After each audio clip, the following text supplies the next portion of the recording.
One of the principal notions on which the United States was founded is the idea that it is the people's right and responsibility to hold command over their government. Yet how can we as a nation practice these principles if we are completely unaware as to what our duties as citizens entail? Civic literacy in a government which derives its authority from the consent of the governed is absolutely necessary. Unfortunately, the current state of America's civic education and literacy puts us at risk of losing the aspects of our country and government which we hold so dear. Right now, America is in desperate need of civic education. The storming of the Capitol on January 6 demonstrated a deep-seated ignorance and contempt for the American system of government and our own people. It all begs the question of how a democratic government is supposed to function if its own people are completely ignorant of its workings. If a government by the people and for the people fails to secure the knowledge and interest of the people it is ostensibly by and for, can it truly be said to be a functional democracy at all? One could argue that the recent rise in support for political violence amongst Americans across the political spectrum, almost a fifth of Democrats and a quarter of Republicans, provides a horrifying foreshadowing of what an inability to understand the workings of our own government may lead to. According to the Annenberg Public Policy Center, as of 2019, barely half of Americans were able to identify the three branches of government. 49% were unable to name the function of the Supreme Court, and almost one-fifth of Americans could not name a single right guaranteed by the Constitution. In assessing the detrimental implications of civic illiteracy, James Madison, the primary author of the Constitution, wrote that, quote, "A popular government without popular information or the means of acquiring it is but a prologue to a farce or a tragedy, or perhaps both. Knowledge will forever govern ignorance, and a people who mean to be their own governors must arm themselves with the power which knowledge gives." In this warning, Madison provides us with a map for guiding America out of its civic ignorance.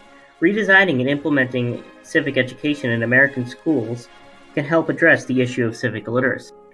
A modern form of civic education must engage students in a manner which connects the concrete functions of government and society with the theories and abstract principles upon which those functions are based.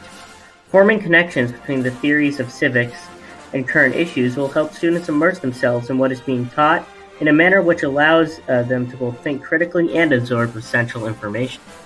Bolstering civic education in America in an innovative manner not only prepares students to confront political and civic challenges of the future, but also enables them to do so in a manner conducive to the mechanisms of American government, which itself helps repair the civic tradition in American culture. In order to implement this solution, however, adults must educate themselves and then mobilize to elect congressmen and other government representatives who will pursue the reformation of America's education system towards an increased emphasis on civics. In other terms, in order to educate others, we must first educate ourselves. Civic education is intimately connected with improving our country's state of affairs in a variety of ways. By committing to improving the civic education of the American people, we can make immense progress towards improving our civic health. Adopting a greater focus on civic literacy and education can help ease polarization in our national consciousness and end the mistrust many Americans feel for each other based on political beliefs. An America of educated citizens is an America prepared to tackle the issue of the 21st century effectively and peacefully. However, this can only occur if we resolve towards a concrete solution to our issues in civic education. Failing to do so could see the already limited civic knowledge of America's populace further atrophy while the appeal of political violence would only grow. In order to avoid this grim future, we must tackle the issue of civic illiteracy now. We can do this by recognizing the current issues plaguing public knowledge of America's civic system, and devising a new form of education both for ourselves and future generations to use as a means of proliferating civic knowledge. So let us not take for granted the remarkable gifts our ancestors have given and preserved for us. Let's keep the American experiment alive and educated.